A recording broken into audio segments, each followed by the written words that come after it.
Hello, and welcome to episode 21, all about the Uruk-Hai, chapter 3, book 3 of the Two Towers, being the 21st part of That's What I'm Tolkien About.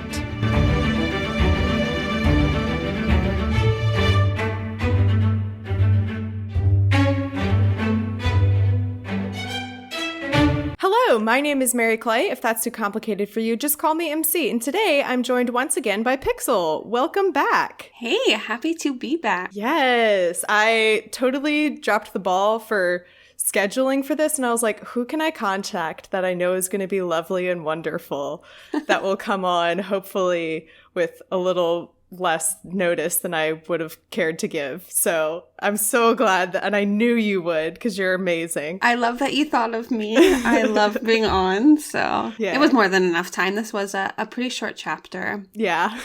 And I feel bad because I honestly feel bad with making anyone come on for this chapter because it's kind of a boring chapter. It is. It is my first note for the chapter. Yeah, first of all, jumping right in, this is chapter, I'm not even flipped to the right chapter. This is chapter 3, book 3, the Uruk-Hai, the Uruk-Hai, I can't say it now. Uruk-Hai. There we go. Uruk-Hai. I don't know why I can't say that one word now all of a sudden. Anywho, it's that chapter. And this chapter follows the perspective of Merry and Pippin with the orcs since they were taken. Well, actually, it picks up as if we just finished chapter 1 and everyone has left. So you could technically read like chapter 1 and then chapter 3 and then go to chapter 2. But this is just showing their perspective with the orcs. And so because it comes after chapter 2 where we've seen what Aragorn and Legolas and Gimli are doing, we see them following their trail and then meeting up with the riders. This is kind of it's nice to get their perspective and it's nice to know that they're alive, but I never once doubted that they were alive. And also just the stakes feel really low for this chapter. Yeah. Because you're like, oh no, they're in danger, but you know that they survive. And also, we know that the riders of Rohan kill all of the orcs in this chapter. Yeah, it feels like you said, you could read chapter 1 and then read chapter 3. And either way, though, you're going to know exactly what happened between 2 and 3, no matter which one you read first. But it does feel like the stakes are a lot lower since you've already read chapter 2. And you kind of know what's going on there. I do love all of the side plots that we get to really dive into. Yeah. Chapter 2 had that too with, I think you call them the Golden Trio. Yes. I love getting other people's perspective, but this one is a very slow chapter with what's going on because it does feel like, all right, we know all of this already. Ends. Yeah. We know that. And the other thing is that it's not even like, oh, Aragorn was wrong when he said that Pippin tried to escape and that's exactly what happened. So it's not even he was right on. Yeah. Everything that they predicted in chapter 2 was correct in chapter 3. Yeah. I guess all that being said, we'll just jump right into it. But I don't know. I just felt like this was just like a really boring chapter. And I'm like, I get it. However, I do really like that we're getting all of these different specific perspectives and really getting to hone in on each of the different fellowship members. Yeah, right. And this isn't a great example, but I really, really, really love Pippin. So this chapter isn't a great example of getting his perspective, but I do love anytime we get Merry or Pippin. Yeah, we do get it. And to Pippin's credit, he does have a couple good moments in here. So good job, Pippin. Anyway, so it opens with Pippin wakes up and he imagines he had a ominous dream that he was running after Frodo. And then all of these orcs came out and he was alone. And then he wakes up and finds that he is tied around his hands and legs.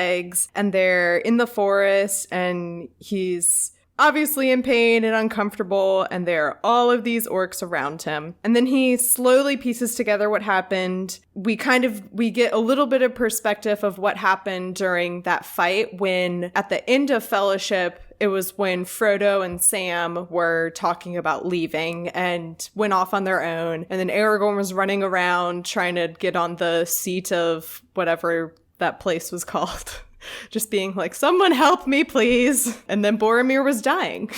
Right. And we get it says Pippin's, his last memory was of Boromir leaning against a tree, plucking out an arrow. And it's so... Oh, like, I mean, like, as much as I love to make fun of Boromir, like, you can definitely picture, like, he's, like, fallen to his knees and he's given it all and he's just pulling an arrow out, like that's gonna make a difference compared to the dozens of other arrows in his body. But anyway. And it is a little heart-wrenching, too, because I think one of the lines is him saying, like, I wonder what happened to Boromir. So, like, he doesn't know. Yeah, he doesn't immediately remember. Sad. Yeah. Yeah. He has to remember it. That's right. Because So, backtracking a little bit before his last memory, he and Merry were running around the forest, and then all of a sudden these orcs come out, and then it also says goblins. Or just to clarify, are goblins and orcs are different peoples? They are different. Okay. Yes. I just thought it was interesting that, like, I don't know, it just seems very random that Tolkien's like, and also there were goblins, because I don't think we really get any mention throughout the rest of this chapter if the goblins are still with them. Did the goblins just happen to be there? We don't in this chapter at all. So, like, that was just kind of random where I was like, oh, okay, and also goblins. That's cool, I guess. Also goblins. That's extra fun. We needed something for this chapter, okay? Yeah. But anyway, so they're running around and they're like, orcs. And then Merry, my homeboy, Merry, it says, so Merry and Pippin take out their swords and Merry just goes to town attacking the orcs. The orcs did not wish to fight and had tried only to lay hold of them, even when Merry had cut off several of their arms and hands. Good old Merry. And I was like, wow. Good old Merry, good on you. He does have a great redemption. Also, to sidetrack for a second, I started thinking that I can't think of another time Tolkien brings up goblins. Apparently, he does use the words synonymously. So they are the same. Okay. That's what I was wondering. I was trying to think of another time where we encounter goblins. I was like, when do we encounter them? I can't think of a time. Nope. He uses the word, so they are the same. Yeah, that doesn't surprise me just based off of, like, what the Google image search pulled up of what orcs look like. They are very goblin-like. Gross creatures, or goblin. That's interesting to me because I would not put those words synonymously. Yeah, because when I think of goblins, I think of the goblins at Gringotts, who like Harry Potter, like they're tiny creatures. Yeah, and the orcs are. I think of them like kind of elfy like, and orcs are more like piggy. I don't know. Yeah, like orcs to me are much more big and monstrous and are much more powerful, and then goblins to me are literally just exactly the Gringotts goblins, and they're like totally different imagery in my head of what they look like. And also I can't believe that for like all of his world building he decided, like, he had this opportunity to make two separate races of like, there's also the goblin people and the orcs, and he had an opportunity to create another race and he didn't. So that's insane. Maybe he was just tired at this point. He's like, I can't do it. He's like, I can't create another. I don't have it in me to make a goblin language. I can't do it. Nope, we're not doing it. He's like, all of my ideas are they're out. I have no more. I can't believe this is something I've missed. This is apparently a highly talked about topic with Tolkien, that he used these synonymously. Really? Yeah, man. I would love to hear someone who has actually researched this, since I am now stumbling upon it. Wow, that is okay. Well, that is for another day. Yeah, I will have to ask. So, surprise for next week's guest, my friend Neil is coming back on. Yay! So I have been texting or messaging most of my previous guests and saying like, hey, now that I'm in Two Towers, do you have a preference for chapters? And one or two of them were like, no, I don't really have a preference. Like, I don't care. It's all the same to me. Neil, within like 3 seconds, responded like all caps, Treebeard. And I was like, okay, sounds great. I'll have you on. You got it. Anyway, so I'll have to ask him about, I'll have to ask him because I guarantee he'll know. So yes, the goblins and orcs attack them, and Merry is a boss. And then Boromir comes out, and he starts attacking and sounds his horn. And then the orcs attack him, and they all shoot their arrows at him. And unfortunately, what you say, Boromir dies. So Pippin's last memory is of Boromir dying, and then he figures that he probably fell down, hit his head, knocked out, or maybe the orcs knocked him out, who knows. And he looks over and Mary is next to him and alive, at least. And then Pippin just kind of sits there feeling sorry for himself a little bit, and he says exactly, I'm so sorry, listeners, but he says exactly what I've been thinking about him this entire series, which is, I wish Gandalf had never persuaded Elrond to let us come. What good have I been? Just a nuisance, a passenger, a piece of luggage, and now I have been stolen, and I am just a piece of luggage for the orcs. So poor Pippin. I mean, like, I understand. It's one thing for me to make fun of Pippin for being a nuisance, but it's another for him to feel like he's a nuisance, and it makes it feel sadder. Don't you just feel a character arc coming on? I don't know. I'm interested to see what, like, that being said, so I've had so many people tell me about, like, this person gets better, this person gets better, this person's character arcs, and there are some people in here that I'm like, there's gonna have to be a dramatic transformation for me to be like, yeah, that was totally worth it, or something. I think I'm just partial to Pippin. I always love when a character is just there for the humor. Yeah. There's a lot of that 100%. early on, so I totally loved Pippin growing up. So I think I am a little bit biased just because I loved him, especially in the movies. So yeah, that feeds over into reading the books again. Yeah, Pippin is just he's so memeable, and I'm not even kidding when I say that if I'm like, oh, I really want to post something good on the Instagram or something, or create a funny tweet, my go-to is Gandalf making fun of Pippin in some way. Yes. And then just today I saw someone it's the meme of the woman like scream crying and pointing, and then the other picture is the cat at the table. Yeah. And someone photoshopped it, and it's like Aragorn is the other woman holding the first woman back. Gandalf is the woman like scream crying, and then Pippin's face is the cat. You don't even have to put text. Just I know. Oh yeah, there was no text. It was so great. I was like, "That's a good one. That's a good one." So that's good. I actually shared it to the "That's What I'm Talking About" community group on Facebook. Ooh, plug! So if you haven't joined yet, if you have a Facebook, go join it. If you don't have a Facebook, please do not create a Facebook just to join this group. Save yourself. If you cannot have another social media account, avoid it at all costs. Just don't do it. Anywho. The orcs notice that Pippin is awake and he's kind of struggling against his bonds, and come over and are basically like, stop moving, shut up, or we'll cut your legs off, basically. Basically. So I highly recommend listening to, I always recommend listening to the audiobook. It's great. But especially for this chapter, because the voices that he does for the orcs, the different orcs, are so fun, and it made it a lot more fun to listen to than it did for me to read this. So recommend that. But he's always really great. So you're right. I just always recommend it. He's wonderful, but he does really well in this, and it does bring a lot more life than reading it. Yes, so much. Oh, also last week on last week's episode, I pronounced the word draft wrong. DRAUGHT.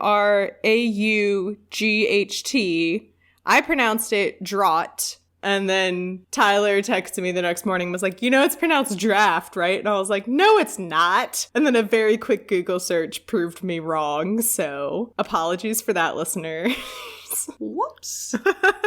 But also, I don't really care, because Tolkien writes a lot of words. I'm going to get some of them wrong, just on a proportional standpoint. Some of them are going to be wrong. Fair enough. This is a good chapter for all the mispronunciations. Oh my, so many. Well, that's also why I wanted to listen to the audiobook, so I could get, again, the God, I can't say it. Uruk-Hai. Yeah, so Pippin is at this point terrified to even move, so he just sits there, and the only thing to kind of keep himself occupied, he listens to what the orcs are saying, and he very smart, like, to his credit, very smartly realizes that the group of orcs are made up of a couple different tribes because they're all speaking the quote-unquote common language, and then every now and then some of them will break off and speak in their own little, I don't know, dialect or language or whatever. So good job, Pippin. Again, I'll give you that one. Yeah, he was on it, and he also kind of realizes that there's discontentment between them. Yes. Which I think was honestly like a little bit of a jump to be like, oh, maybe they're fighting.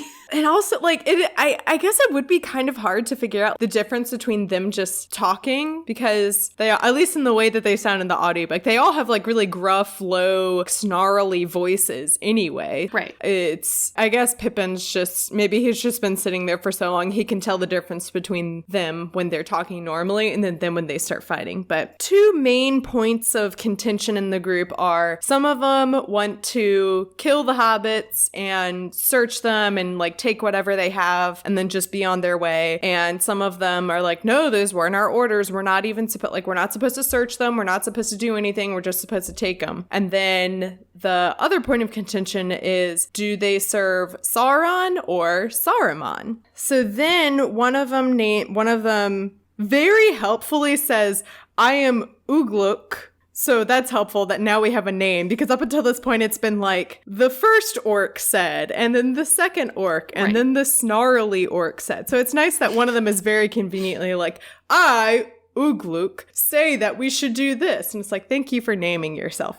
And he is the one, and I guess kind of the leader of the tribe of orcs that are loyal to Saruman, and their goal and their mission is to bring the hobbits unharmed in one piece to Saruman so that he could supposedly get the ring, because the orcs think that these are the halflings that have the ring. Right. Oh, also it notes that one of them has a softer voice, but more evil than the other ones, which just makes me laugh because it's like, they're all evil.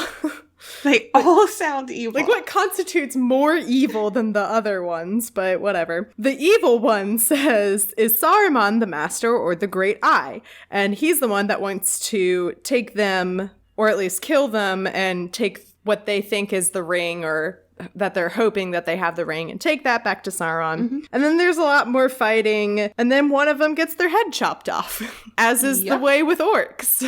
And I think a couple other die as well. So this is where in chapter 2, the golden trio come across the bodies, and Aragorn pieces it together that, oh, this must mean that there's infighting with the orcs, and this is probably good for us because they might tear themselves apart before we even get to them. Who knows? Right. Who knows? Maybe that'll come true.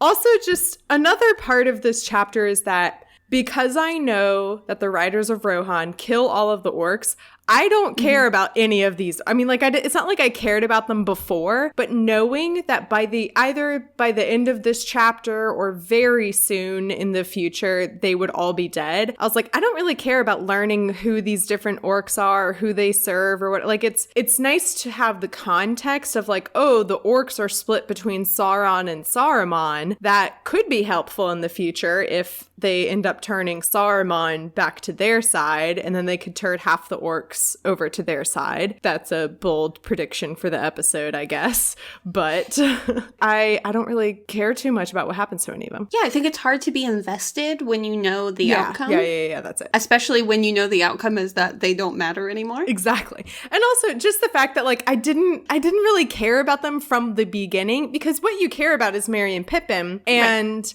at the very start of this chapter, you see it, like the very first word is I did write down. My very first note was, OMG, Merry and Pippin, because I was actually very pleasantly surprised to see them, because I thought it was just going to keep following Aragorn, Legolas, and Gimli. And I was like, oh, the Hobbs. It's good to see y'all again. Glad you're alive. A little shift. Yeah.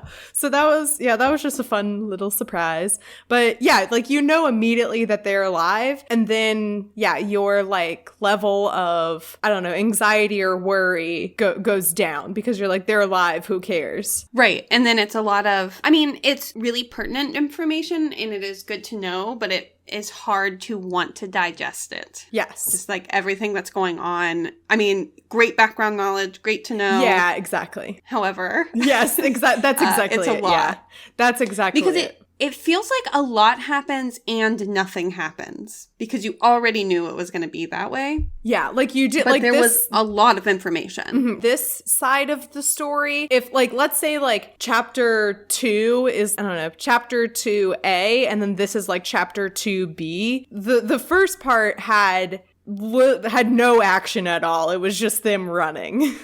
And then this is where all of the action happened. Right. I forgot what I was going to say. But what were you saying earlier about how it's great background information and context to have of me? Like it was helpful for me to be like, oh, the orcs are split between two masters and there's lots of fighting, and oh, Aragorn was right about these couple of predictions. Okay, that's good to know. That being said, it's like, can we move on? Can we get to a point where they are either reunited or something new happens that we don't yet know about? Because in the previous chapter ended with Legolas, Gimli, and Aragorn falling asleep in the Old Forest Part 2, and who I got so excited because I genuinely thought it was Tom Bombadil, but it was just a ghost or something, I don't know, who looked like Aragorn's father. That's mysterious. I'm like, I want to know more about that. I don't really care about, Merry and Pippin's side right now. Like, this would be good. I feel like this would have been a good chapter later on when they find Merry and Pippin, for Merry and Pippin to just fill them in a conversation rather than dedicating a whole chapter to it. Yeah, I agree. I also feel like we learn a lot of information about, man, I'm gonna butcher his name, you said it great, about the main orc, and then Uglug, and then later about Grishnak. We learned like a lot of information about them. Yeah, and again, I'm just like, none of this matters because you're going to be dead in 10 pages. So yeah, how do I get invested in this? Yeah, and that's tricky. It's like there's, I forget who wrote it. Oh, I think it's by Jesse Andrews. It's a book called Me and Earl and the Dying Girl. And it's there in the title, The Dying Girl. One of the characters is sick and dies. And I'm pretty sure it even starts out with like, she dies. And so then it's like, how do you make people, it can be a hard thing to do when the reader or the listener or watcher, whoever, viewer, that's the right word, not watcher. That sounds like, that's the name of the monster in the lake. The big old nope in the lake, as I called him. Anyway. But yeah, like that's a hard thing for writers to do, is if the reader already knows the outcome, how do you make it interesting and how do you make them care about it anyway? And unfortunately, I feel like Tolkien didn't really do that very well in this chapter. This chapter was more like a way for him to show off that like, hey, I created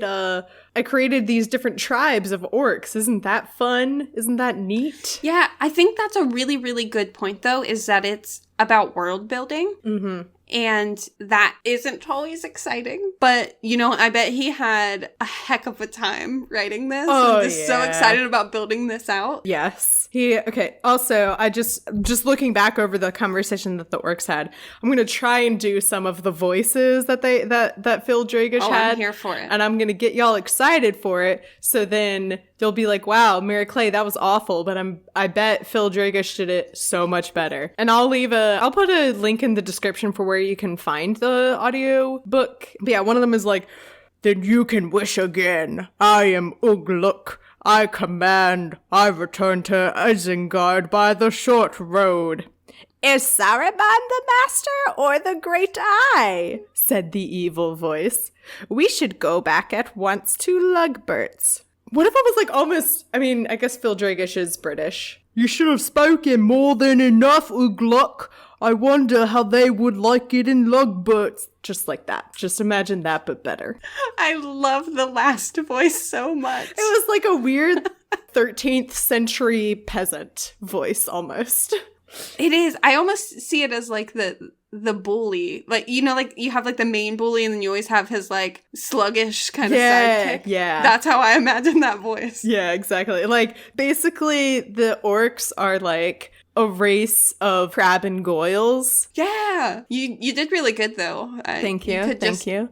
Record all of the audiobooks once you finish these. I know. So I kind of am wondering because I think, is Lord of the Rings public domain now? I don't think it is. I don't think it's public domain yet. Let's see. Lord of the Rings public domain. January 1st, 2044. Because it doesn't start until he dies. He passed away. Okay, yeah. That's right. I was thinking it starts when the books are published. But anyway. Nope, I think it is when he passed away. So, yeah, it would have been 70s, early 70s. He passed away September 2nd, 1973. Also, I think on the day we're recording this, I saw that it was his son Christopher's birthday. So happy birthday, Christopher Tolkien, if you're out there listening. Happy birthday.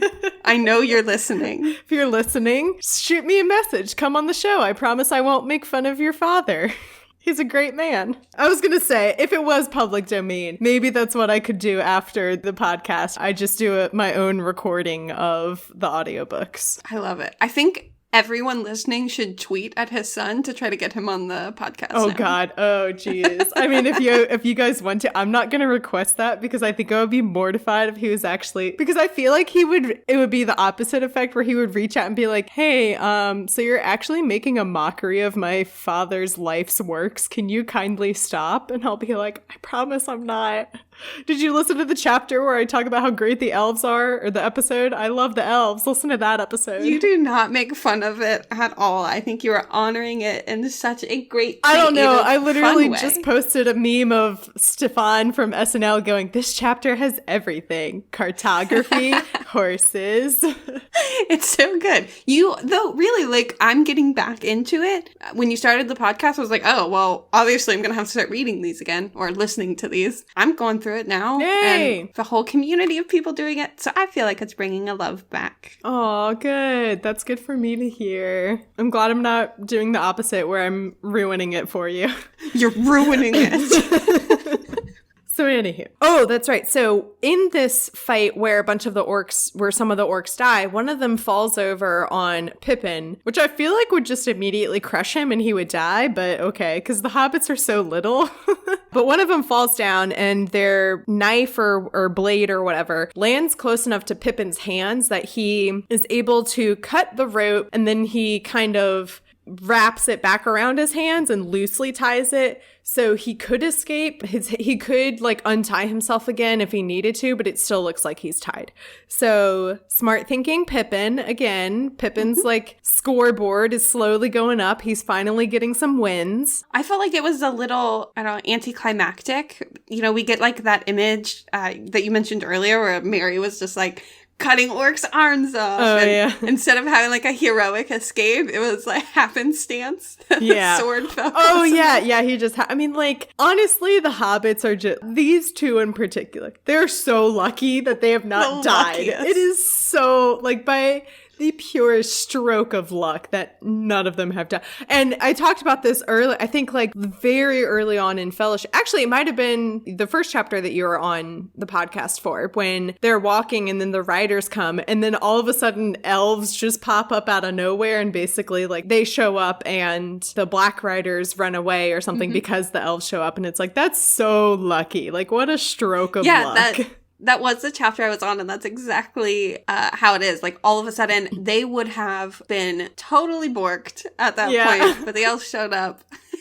And, like, even in this, like, they're arguing over what they should do, you know, because some of the orcs want to kill them then and just search them, and one of them ends up getting decapitated, and it, like, you know, calms everything down. It's just luck again. Like, yeah. And also just like a stroke of luck that that Uruk, also, I'm so sorry. Just side note, I cannot take myself seriously that I'm like, yeah, so it's lucky that Uruk is the leader of this Uruk. Like, I get it's a fantasy world, but it feels so silly. Anywho. But it is a stroke of luck that he seems to be the main leader with most of the pull for the rest of the orcs. And what if one of the other orc who starts with the G name, Grishnak? Yeah, Grishnak. Grishnak? Okay, I think cool. that's how it's pronounced. Sure. I don't remember what it was like in the audiobook, but I was probably too distracted by the amazing voices. But anywho, Grishnak is, like, if Grishnak had been the more in charge orc or something, like, if he had his way, the hobbits would be dead by now. So it's also just lucky that the hobbits are, even though it's not they're still in a bad situation, but like at least they're not dead. So yeah, it could the be best worse. worst case scenario. Yeah. Then the orcs decide to keep moving. They stop at one point to make the hobbits walk, and they force Pippin and Merry to have sips of some orc liquid. Like, it's later described, it's more like a evil version of whatever drink the elves have that they gave the hobbits earlier, where it makes Merry and Pippin feel a lot better, and they like don't feel pain or anymore, and they're much more energized. And then they also, Merry has some kind of wound on his head, and they rub some ointment or something on it, and it heals it. So the orcs have some kind of, they have kind of similar to the elves' magic, I guess, but it seems like it's tinged with darkness. Yeah. That's kind of cool. And that allows them to be able to walk, because the orcs don't want to carry them anymore, so they are able to walk with them. Yes. So then they stop for the night, and Merry and Pippin are sitting close enough together that they can kind of talk a bit and catch up with each other. And I love Merry. He goes, "Hello, Pippin. So you've come on this little expedition too. Where do we get bed and breakfast?" So I just love Merry, just classic Still Merry. that comedic relief. Yeah, he's just, gotta keep morale high. Yep. Keep Pippin feeling, happy, optimistic. So, well, and also, Pippin is younger than Merry, right? Yes, I believe so. Okay, because it also might be that Merry is trying to like keep Pippin feeling better and safe, I guess, or make sure that like, oh, if I'm not scared, then maybe Pippin won't be scared. But I just love that little, so you've come on this little expedition too, as if like they had a choice. You've joined. What a fun vacation. What a fun journey this is. Not as fun as when we were traveling with Strider, but that's okay. Also, throughout this, at the start of the chapter, when Pippin wakes up, he's like, gee, I sure hope Strider is close behind us or something. I hope that they are alive, and I hope they're looking for us. That would be scary if they weren't. Anyway, so after Merry and Pippin are able to like at least talk a little bit, like I think they just have this quick exchange, and then they're separated again, and the orcs do some more strategizing, and Ugluk says that they will be traveling during the day, and this is when we learn that orcs cannot run in the sunlight, or they can't be out in the sunlight. I guess it's not like, in my mind I was imagining that maybe it's like how at the end of Hocus Pocus when the three witches burst into confetti as soon as the sun rises. It's not necessarily like that. It must just be that the sun has some kind of a physical drain on them, so they could they could walk and run in the sunlight. It just would be really exhausting for them. Yeah, I see it more as they have like an aversion to it, like they're weakened, but not that it's not like deadly, like vampires are gonna burn and melt or anything. Or if it's Twilight vampires we're talking about, they're not gonna sparkle. They don't sparkle. So scary. This is also just like a sign of how desperate Ugluk is, that they're like, no, we're gonna run in the sun and you're gonna suck it up, because that's what we do. We're orcs. And I think it plays into like the orcs being evil almost by nature kind of thing. Like, we can't even deal with the sunlight. We need to live in darkness. Yeah. It's all about the aesthetic. As discussed the sunlight previously. Makes us sad. Exactly. Yeah. They gotta go full goth. It's not cool. Yeah. It's not cool to be out in the sunlight. Who does that? We'd much prefer the darkness. So while Pippin is kind of sleeping, he's kind of in and out of sleep as they're being carried again sometimes. And it says, every now and again there came into his mind unbidden a vision of the keen face of Strider bending over a dark trail and running behind. So because this has happened before a little bit, where Frodo had some kind of a vision of when Gandalf was in Saruman's tower and was captured, and it wasn't like a dream or anything, that like Gandalf had actually been captured and was pacing in a tower. Then the same thing happens here, where Pippin has a vision of Aragorn stopping and looking over a trail. And that's exactly what we saw them doing in chapter 2. So this to me is like weird, that do the hobbits have some kind of like clairvoyant vision prophecy powers? Like, what does this mean? Or more likely, the real question / answer is Tolkien ever going to actually address this or bring this up again? Probably not. I love that you know exactly what the answer is. It's like, what does this mean? What are the consequences for this? Is this some kind of power power that they could train to do? Is this a skill, perhaps, that Pippin could learn to do that maybe Merry doesn't have the skill? And then somehow Pippin could use this and be an actual asset to the team? Nope, it's just a fun plot device.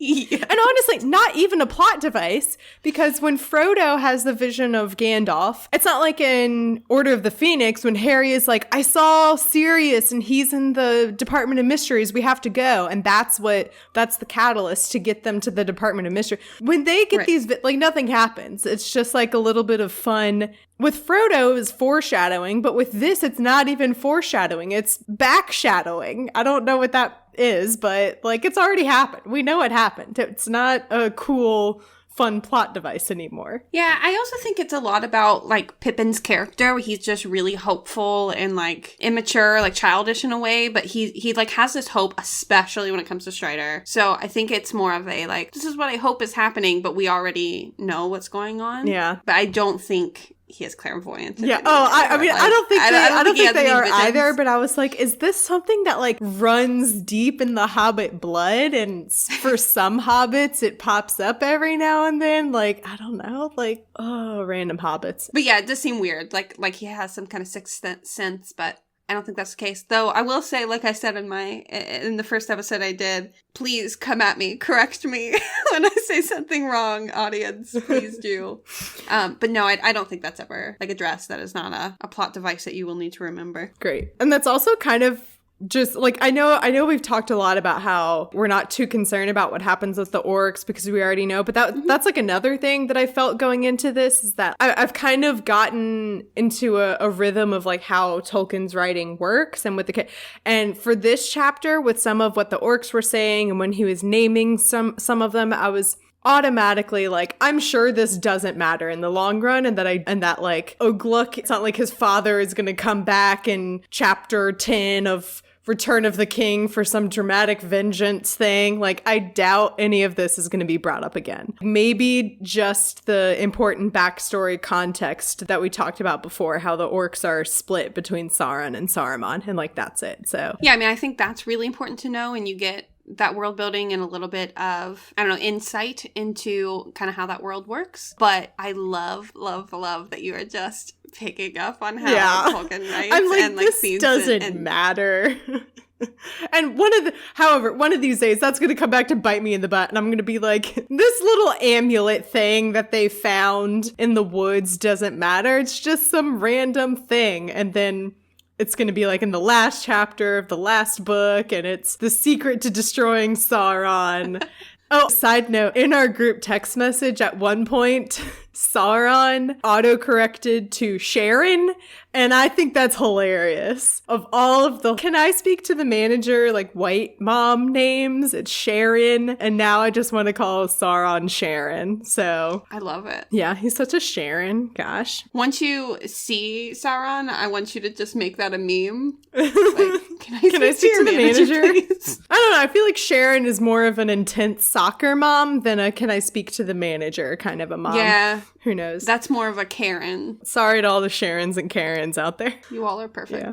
I cannot imagine what it would be like for me to like hold a baby or play with a toddler that's named Sharon or Karen and be like, all right, Karen, let's go play with your Barbies. It's like, no, Karen has to go to the HR meeting because her perfume is too strong. I don't, I assume she was the HR lady. Maybe she is the HR lady. I don't know. Oh my God. It'll come back. It'll be really vintage in like 10 years. And Sharon has to go cut orange slices for the halftime at the soccer game. Come some Huggies juice boxes. Wait, some what juice boxes? Aren't they called like Huggies? Huggies is the brand of diapers. I thought there was also juice boxes. Yeah, Huggy.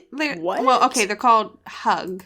I think I called them Huggies as a child. They're like juice boxes, but they're in little barrels. Like the bottles look like wooden barrels. Oh, is that what they're called? Oh. Yeah. They're called Little Hug. I think as a kid, just because I was a child and you put cute words on everything. Yeah, Huggy. Oh, I call them Huggies. Now that I'm thinking about it, like I know for a fact that I have been to many a birthday party where like those were in the cooler or the other team's mom brought those for halftime. But I feel like I went my entire childhood without ever drinking one of these. Like, I know exactly what they are. A staple. We always had these. That's so funny. My grandma had this big, like, Dr. Pepper can cooler. Like, it looks like a Dr. Pepper can. I know exactly what you're talking about. Yeah. So we had one of those, and it was always filled with, like, Huggies and water bottles and stuff outside, because we had to play outside during the day. We didn't need to be inside bothering the adults. Yeah, kids, children, youths. Back in our day, we went outside and played with stuff. We didn't have none of them TikToks or I don't know what other apps you're using these days. I don't even know what's popular now. I'm so out of date. Is TikTok still a thing? TikTok is very much a thing, and it terrifies me because I'm a social media manager, and so I'm afraid that one day I'm going to be asked, like, in a job interview, so, like, what's your experience with TikTok? And I'm going to be like, I don't know. It's the, like, hellscape of the internet currently. I just see, like, the videos, you know, because it's like one video type and everyone, like, does it themselves. I don't know, like, a trend that they're doing. It's like a video version of a meme. Like, where, like, everyone will put their own spin on it or something, or they want to do it themselves. I see them on Facebook all the time, and it's one where they're like, I don't know the song or whatever it is, but they'll, like, make themselves look ugly, and then they'll swipe the screen and they look like beautiful all again. done up. The only TikToks that I've seen are the ones that, like, go viral on Twitter. There's obviously the kombucha girl who's like, this can't be good, and then she takes a sip and then she's like, no. Well, no. And, like, she's just, you see her go on a 5-year journey within the span of, like, 5 seconds worth of facial expressions. It's so great. I have not seen this. Oh, I'm not gonna pull it up right now and send it to you via Skype because I don't want to ask my computer to do too much, but I'm definitely gonna send that to you later. It's so fun. I guarantee you have seen it as some kind of a reaction to something and you just didn't know that, like, oh, that's what it's called. Probably. Anywho, Merry and Pippin. Yes. Where are they doing? Back to the boys. Yeah, basically they're running and the orcs are tired and angry at each other. And then they pause and some of the orcs are like, well, if you really feel that strongly, then you can leave. And then the other orc is like, fine, I will leave. And then they storm off. And then I think it's what's his name? Grisnak? Yep. Sure. Comes back and is like, I saw a rider. And this is what I really love. They call the riders of Rohan the cursed horse boys. Yes. Horse boys. I have that bolded in my notes. Which Tolkien is a horse boy. They're cursed horse boys. Tolkien is a blessed horse boy. I feel like I want to make like a D&D alignment chart, but with horse boy, like cursed horse boy, blessed horse boy. That's also a hard phrase to say. I don't know what the other 7 would be. I think you should come up with it as you go along. It just made me laugh because, like, there's a meme nowadays, like a kind of a trope / meme / joke of horse girls. Yeah. Like, oh, you don't want to mess with someone who is a grown woman who used to be a horse girl when they were 9 years old. And they had like posters of horses that they ripped out of, I don't know, whatever, like trashy Teen Buzz magazine that they got at the gas station. I don't know. I guarantee there's a magazine out there called Teen Buzz Magazine. Oh, for sure. But yeah, you don't want to mess with horse girls. And you also don't want to mess with these cursed horse boys. So this is, so the orcs are kind of talking about like, oh, snap, the riders are here. That's not good for us, but that's okay. We'll run away and it'll be fine. Pippin at least is like, oh, this could be good for us. He at least gets like that kind of glimmer of hope. Mm-hmm. Oh, and then also the orcs are still kind of arguing about what to do or anything like that. But so this is when Grisnak comes back after leaving. He talked about earlier in the chapter how he like flew across the river on Nazgul, and Ugluk says, what's happened to your precious Nazgul? And then Grisnak says, you speak of what is deep beyond the reach of your muddy dreams, Ugluk. Nazgul, all that they make out. One day you'll wish that you had not said that. So it's at this point that I'm like, I don't know who or what Nazgul is, and at this point I'm too afraid to ask. because I feel like this was something that was said before or that we learned before that I didn't pay attention to. I think it is been said already. We actually brought it up the last time I was on. The ring race, they go by many names. Oh, of course they do. Yeah, just so like this is just another name for that. Freaking for the Black Riders, the ring race. The goblins, the orcs, Aragorn, son of Arathorn, Master of Light and Shadow. That's hell over in the Magic Tavern. Anyway. Okay. So it's the ring wraiths. And some of them can apparently fly. You don't have to say anything, but that's what I'm getting. Because it said something like you flew on a Nazgul or Nazgul across the Great River. So apparently some of them can fly and they are offering rides to the orcs. So that's an listeners. Pixel's just looking at me and laughing. So... Okay, Tolkien, that's fine. Whatever. I don't need answers to everything. And it's also very clear at this point in the series that I'm not going to get answers to everything. In fact, I would wager that I am not going to get answers to most things. I think that's going to be a great episode, though, once you finish these. If you can just come up with a list of things you feel like were not answers, explained. Be like, Tolkien, I still don't understand. Who is Ted Sandyman? Who is Tom Bombadil? I'm just like coming up with episode ideas for you right now, but I would love to see you come up with like a list of questions and then have some of the like main guests that you had on come on and try to answer them. Like on these like difficult questions. I will definitely do that. Like they can't know the questions ahead of time, like come in blind and you just ask them these difficult questions. That would be hard because I feel like I would have to record all of them in one day because I wouldn't want I wouldn't want to release any of them and then have them listen to it. So any of my guests out there, if you're listening, be prepared. I might be bombarding you with a bunch of random questions later on. I would love for you to do that to Casey. Oh, that would be great.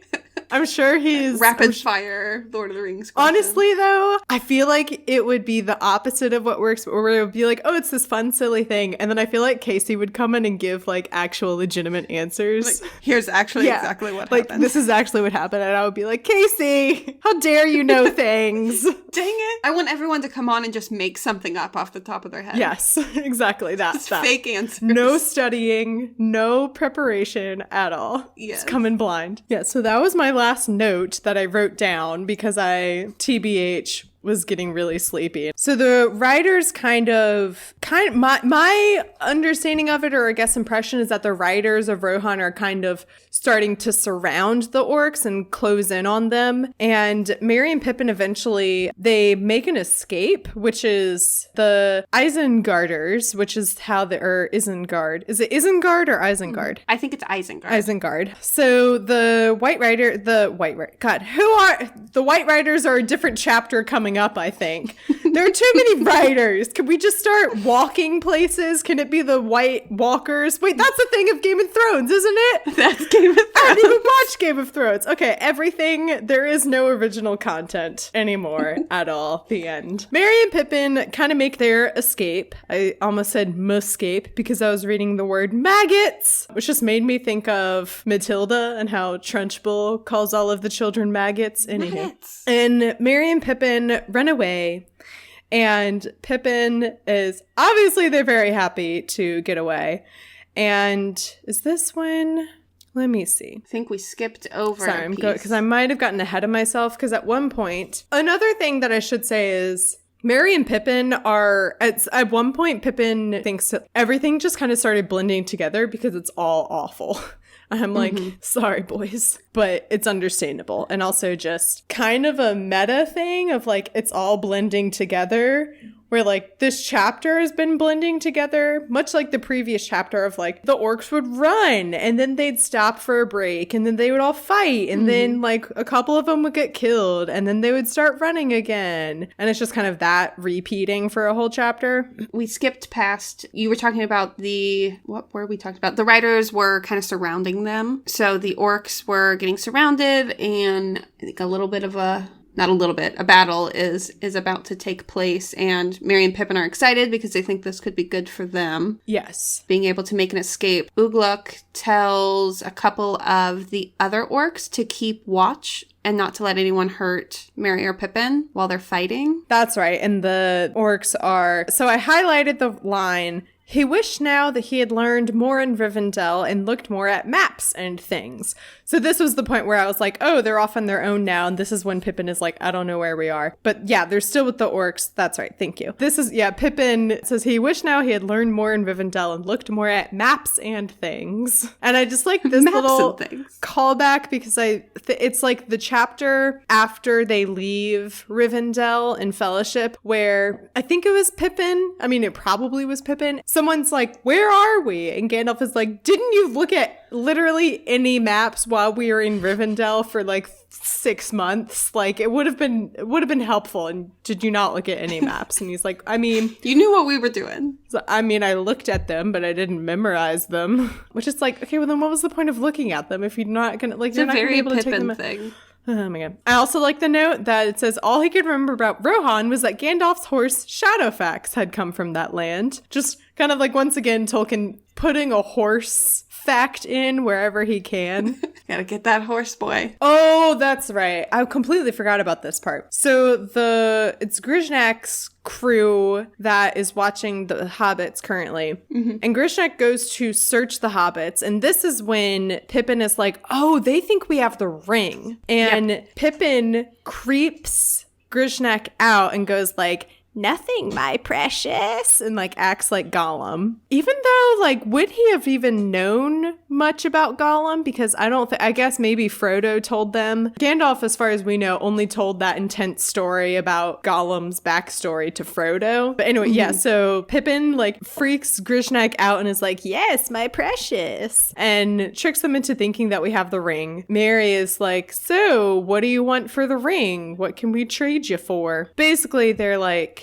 kind of just very smartly trying to like use this as leverage to kind of like save themselves a little bit. Yeah, and I think they were biding time a little bit because the battle is taking place and the other two that were guarding them, so the two and Grishnak, they're gone fighting now. So it's just them and Grishnak.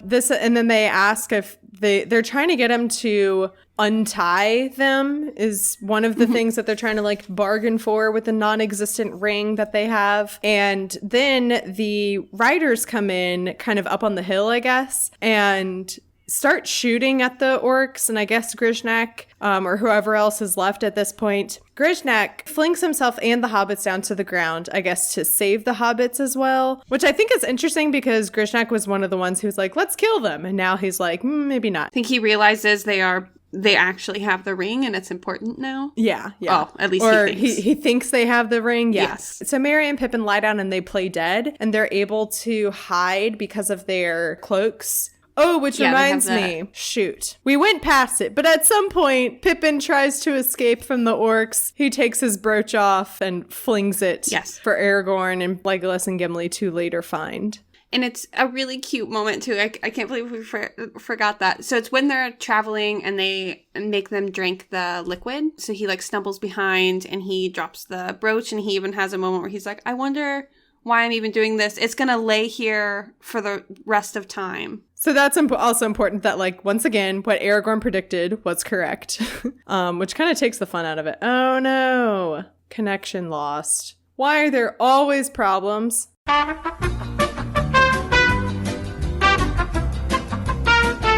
Man, I was like, this is going great. We're like almost at the end of the chapter and no technology problems. Yeah, we were so close. Just gonna have to put more of that like elevator oopsie music in. And I've completely lost my place. So the writers, who's texting me? Everyone's texting me. All of them. So the writers kill Grishnak and the hobbits get away. Yay! And they realize that they still have some lame bus with them and they eat it. And this is what I was talking about earlier, where the orc drink / medicine seems similar to the elves, but a little bit darker, because it said they're talking about the lame bus, and it says, the taste brought back to them the memory of fair faces and laughter and wholesome food in quiet days now far away. And then on the next page it says, lame bus does put heart into you, a more wholesome sort of feeling too than the heat of that ore draft. There it is again, that word I said wrong that last time. You corrected yourself, though. I did. Take that, Tyler. But yeah, I just, like, once again, just kind of going back to, like, the way that Tolkien it's been a while since we've been with the elves or near elves or anything. And just just this one line already says so much about how Tolkien loves the elves. The taste brought back to them the memory of fair faces and laughter and wholesome food in quiet days now far away. So good. I love that line. But yeah, so they renew their strength and energy. This is when Pippin's plan earlier in the chapter of him cutting the ropes around his hand, but then loosely tying them comes back because he's able to break out of his ropes and is able to help Merry out of his ropes. And they're soon feeling much better. And they can hear the distant sounds of, I guess, like the last of the orcs dying. And it's very kind of like scary and creepy. Yeah, I mean, you gotta imagine it's a big battle happening kind of behind them. Yeah. And they're like, just like, we're gonna go avoid that into the scary forest. A different way. Yeah, it's like, let's go. It's like, oh, the orcs are dying over there. Let's go this way. Luckily, so Pippin was saying earlier how like, oh, I have no idea where we are. But Merry is like, oh, but I do. And I like this because Merry noticed it like, hey, props, man. You've been doing really good so far. Yeah, hey, man, you've been doing all right. Yeah. Because Pippin says that he took his brooch off and threw it on the ground for Aragorn to find as a clue, and then the trick he did with the rope. He's been doing pretty good, and yeah, Merry says, I shall have to brush up my toes if I'm to level with you. I just love that he says like, I've got to catch up, like you're doing a great job, bud. And just like kind of ends with, I don't know, like mirroring the beginning where he's like, I'm useless and I'm no help to anybody. And then by the end of this chapter, he was a huge help, at least to Merry and himself. And I think that's super sweet. Yeah, it's like a mini character arc / growth within the span of 15 pages. That's why I was saying that at the beginning. I was like, don't you just smell a character arc? Just by the end of it, I think Merry saying that is like, I don't know, kind of affirming for him that that's not true. Yeah. Mm-hmm. At least not always true.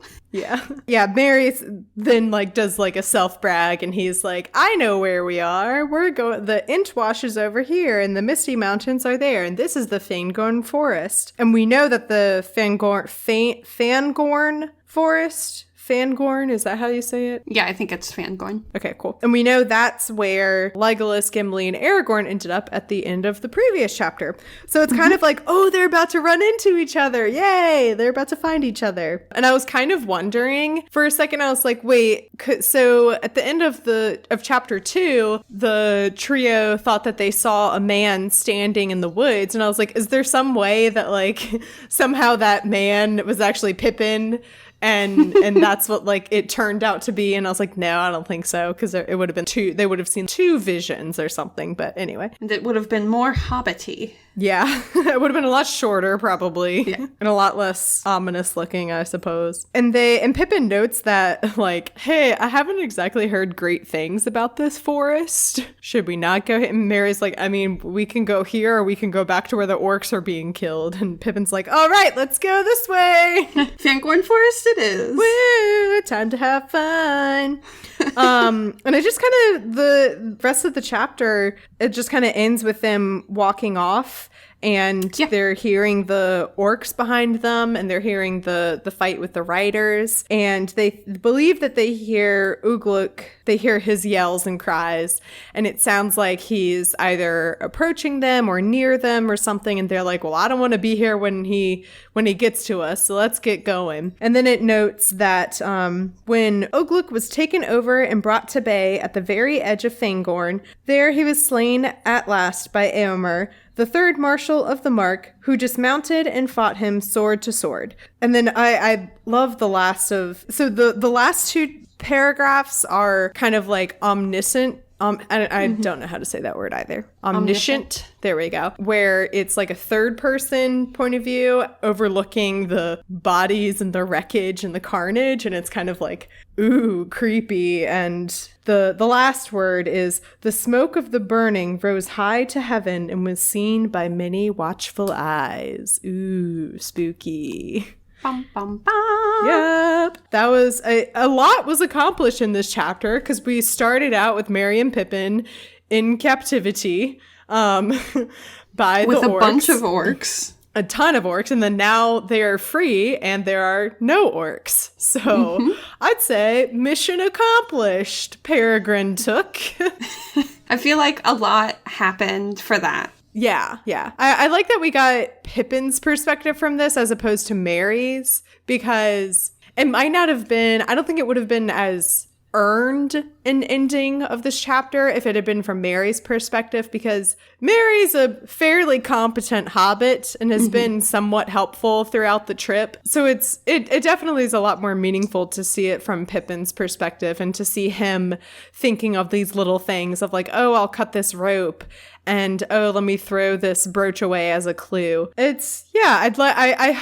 really hope that, like, once they meet, I'm assuming that this next chapter is them meeting up or getting close to meeting up with Legolas, Aragorn, and Gimli. But I hope that we continue to see more of this growth that Pippin has experienced in this chapter, where he's, you know, somewhat useful and he's thinking clearly and all that jazz. So yeah, you finally get an idea of what his skill set is and how he can be helpful. Yeah, he's clairvoyant. We learned that. We learned it. It's canon, guys. You heard it here.